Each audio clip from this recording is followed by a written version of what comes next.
What's going on, everyone? Scott here. Welcome back to the channel. So Michigan State basketball gives us all a heart attack, but they go on the road to win in overtime against Rutgers in Piscataway at the Rack, which did provide a tough environment at times, but gets the win 88-79 in overtime. And this was a game that Michigan State trailed for 80% of the game. They didn't have a lead.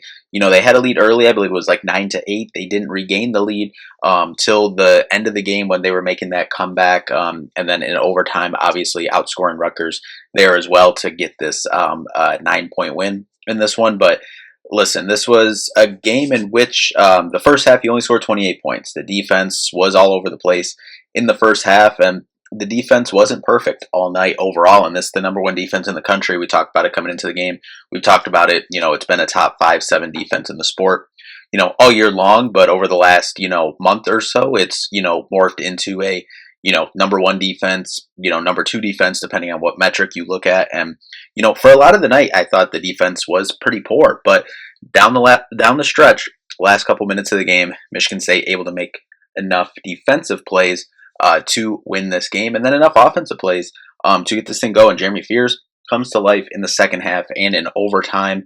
Another career high for him, scoring the ball. Jax struggled from the three-point line, makes enough tough shots, though, inside free throw line to win the game. Cohen Carr had some big plays to keep them in it. Carson Cooper, Divine Ugo Truku, really just a team effort. Jordan Scott off the bench. We'll get to Michigan State here in a second, but really just an incredible game in which you were able to fight back. You lose the first half, down by 9, able to come back, win the second half to tie it, go into overtime, and then you win overtime by 9 points for this 9-point win. So just a really, really gutsy win in a spot that was a look-ahead spot for sure for Michigan State. Tom Izzo talked about it. I mean, not only was this a look-ahead spot to the big rivalry game on Friday, but the Rack is always a tough place to play. Michigan State has struggled against Rutgers, not just at the Rack, but when they've been playing at Madison Square Garden, a couple times over the years. So, this wasn't a foregone conclusion, even though Michigan State was 14 point favorites in this game. And Tom Izzo knew that, warned his guys about it, but able to, lock in the last couple minutes of the game, force this thing to overtime, and then really take over from there and take hold of this thing to improve to 19-2, 9-1 overall in the Big Ten. But anyway, before we do jump into this game, if you could just hit that like and subscribe button down there. We'll have more Michigan State basketball content on the channel, so just make sure to subscribe so you don't miss a video. So you look at Rutgers, and you got to give them a lot of credit. We came into this game talking about their scoring, how they didn't score the ball too well, only had 2 guys or so averaging in double digits coming into this game, and they had 5 guys in this game scored double digits. First off, starting with JaMychal Davis, he played 40 minutes for them, 15 points overall, and was just really efficient too. 4 for 8 from the field, 1 for 1 from 3, 6 for 8 from the free throw line, throwing 2 rebounds, 5 assists as well. Darren Buchanan Jr., he was a lot for them, 36 minutes, 14 points, 5 for 11, 1 for 4 from 3, 3 for 5 from the free throw line. Caden Powers, Michigan State able to make it tough on him in his 10 minutes, 0 for 5, 0 for 4 from 3. Same thing for Emmanuel Ogbol in 9 minutes, 0 points, and 0 for 2 from the field. Dylan Grant, 34 minutes for them, 11 points overall, was fairly efficient, had 2 steals as well. In that starting lineup, he did foul out in this one, though. But then you look at the bench, and, we talked about Tariq Francis. He's their leading scorer. He got his points, 34 minutes in this one, 23 points, or 34 minutes, 23 points, 6 for 17, though, 3 for 8 from the three-point line. Fairly inefficient for the most part. 8 for 8 from the free throw line, though. 3 steals as well. Rutgers did a good job forcing turnovers in this one, and that was something that was biting Michigan State for a lot of this game, and why Michigan State was in such a deep hole in this game and had to fight out of it. Only other player that scored off the bench, Haran Zerno, 32 minutes, 16 points, 6 for 10 from the field, 4 for 8 from 3. He was on fire from 3 there. 4 rebounds as well for him. And listen, you have to give them credit. And also Rutgers, they play kind of a weird with their rotation. Like when you look at, we talked about Caden Powers and Emmanuel Ogbol, both of them were starters. They both did not score in this game. Not a whole lot of shot attempts, 7 shot attempts between the 2 of them, but they played a combined 19 minutes, and then you have 2 guys coming off the bench who played 34 minutes and 32 minutes. So weird kind of rotations overall for Rutgers, but overall they put up an incredible fight. Made a lot of big plays in this one, forced a lot of Michigan State turnovers in this one, so you have to give them credit there. And they were capitalizing, and they were they were winning this game until Michigan State was able to lock down that last couple minutes, show why they're the #1 defense in the sport right now, and come away with the win. But let's just jump over to the Michigan State side of things. And on the Michigan State side of things, when you look at the bench and the playing unit was definitely shrunk in this game. Not something that Tom Izzo, I'm sure, wanted to happen in this game, because over the last couple games you've been able to keep your main guys under 30 points, or 30 minutes, should I say, or so, and kind of really spread the minutes out a little bit. But it was definitely shrunk. You still played 10 guys in this one. Jesse McCullough didn't see the court in this one, though.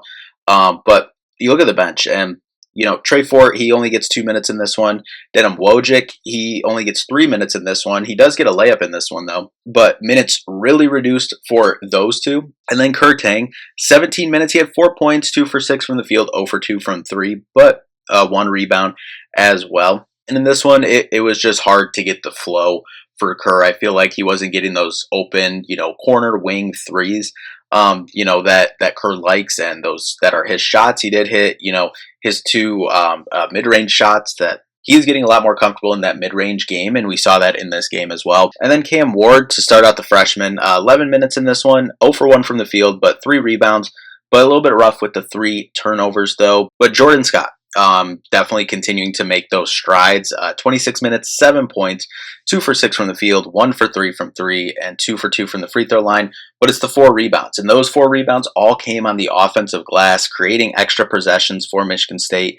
Had 1 steal in this one as well, and once he continues to hit that shot more consistently, his production is just going to continue to grow. All the little things that he does, talking about these rebounds, loose balls, he had the steal in this game as well, like all that little stuff is already good enough to get him on the court.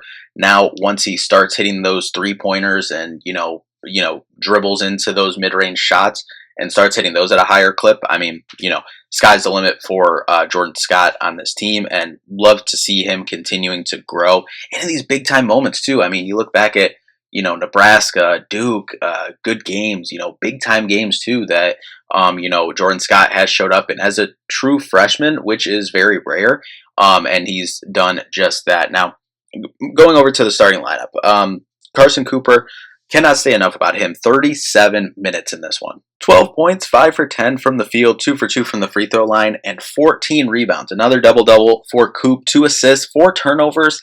Some of them I wouldn't really put on him completely, but had 2 blocks in this one as well, and really just a stabilizing force up there.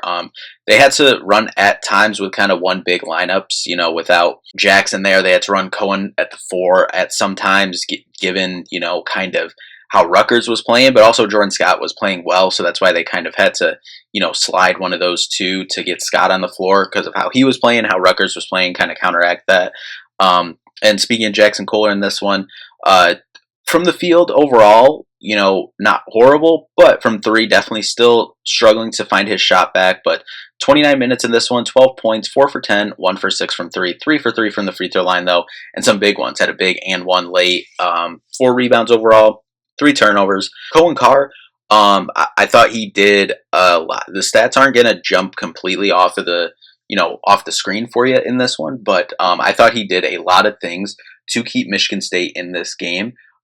For a lot of the game, because they were struggling at times, and he was just kind of continuing to make little plays, doing the dirty work around the basket, and keeping Michigan State afloat in this one, where they struggled. I thought he did some good things in that first half, and then that second half, kind of helping to start the spark that got Michigan State back into this game. And he finishes 35 minutes with 13 points, 5 for 7 efficient from the field, 2 for 3 from 3.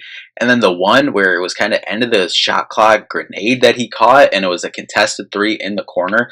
That really, they talked about it on the broadcast, that really saved Michigan State in that moment, because that possession was, not going anywhere, and the game was kind of, still hanging in the balance there, because Michigan State would start to make a run, but then Rutgers would punch back and, get the lead back to where it was. So things were not going well, and Cohen continued to help make plays. 1 assist, did not turn the ball over, had a block as well in this one. And then Divine Ugochukwu, 29 minutes, 9 points, 3 for 4 from the field. All of them were from 3, 3 for 4.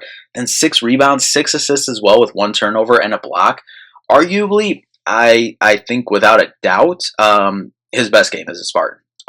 Given the timing of those buckets, those three threes, but then also just the division of the six rebounds, 6 assists in this one, and obviously the big time shot to tie the game that eventually sends it to overtime. Just cannot say enough. I know I've been loud about wanting to switch and get Divine back leading the second unit, but he's really growing into kind of this, two guard position that can handle the ball. And with Jeremy scoring the ball more, I'm seeing the vision. I do think Kerr's done a lot over the last couple weeks to, possibly get another look at that two guard position, in terms of starting. But Divine still needs, these 20 plus minutes. He needs a bulk of those minutes. It's really just starting the game. Can't be having these slow starts. I know it hasn't been an every game thing for Michigan State, but there's definitely been times that, getting out to the slow start and start behind the 8 ball, and you can't do this. I mean, look at the game in this one. I mean, game was close for the first, 8, 9, 10 points of this game, but then it was all Rutgers for the next, the next good 35 or so minutes of this game. So, that's still my only reason, but I mean, hats off to Divine. This was his best game as a Spartan and just made big plays all night. So hats off to Divine. Definitely, in my opinion, like I said, probably best game as a Spartan so far. But then Jeremy Fears, 36 minutes, another career high, 29 points, 6 for 12 from the field, 1 for 4 from 3, 16 for 17 at the free throw line with 4 rebounds, 9 assists, only 3 turnovers in this one. Just continuing to raise the bar every single game over this last, 3 or so week stretch, really. He's just continued to raise the bar. Last game coming off the, historic 17 point, 17 assist game. You follow that up with the career high, dropping 29 points, while still getting your 9 assists in this one. And then the plays that he was making, like the plays down the stretch, they were all for Jeremy. Like, yes, they ran the one, pick and pop play for Jackson, missed it, but then the next couple sequences was Jeremy getting to the rim, figuring it out, and dissecting this defense and dictating everything that Michigan State was doing on offense. And it's just incredible. I mean, as of right now, he's playing like the best point guard in the country. And right now, I don't think it's close. There's some other really good point guards in the country. I know that. You know that as well. But as of right now, I mean, he's, right there. In my opinion, he's playing like an All-American in this country, obviously a first-team All-Big Ten guy. And, it's just been incredible. The offensive switch, we've seen a lot of this from Jeremy. And, at times I kind of talked about it before, about a couple weeks ago, but in kind of the big games or, kind of moments in games where things don't seem to be going Michigan State's way, he just finds a good way to slow the game down, get them into what they need to get to. And, in some ways it's getting to the free throw line. I mean, getting to the free throw line for 17 attempts in this one. And let me tell you, that was like, I know a big thing early on in the season, for the first, 2 or so months of the season was about him foul baiting or, whatever you want to talk about. I don't think a lot of this was that at all. Like, you can maybe look at, 1 or 2 plays, maybe, but I mean, a lot of that was Rutgers fouling, what 3 or 4 times there at the end of the game. So that accounted for a good 6 to 8 free throws right there. So, you take those out, the 8, 9 attempts that he had, I don't think any of those were really, foul baits at all. I don't even know if 1 or 2, if any of them were. And so it's just impressive. I mean, just getting to the rim, the and one at the end, it was really incredible. Almost had a chance at another and one too.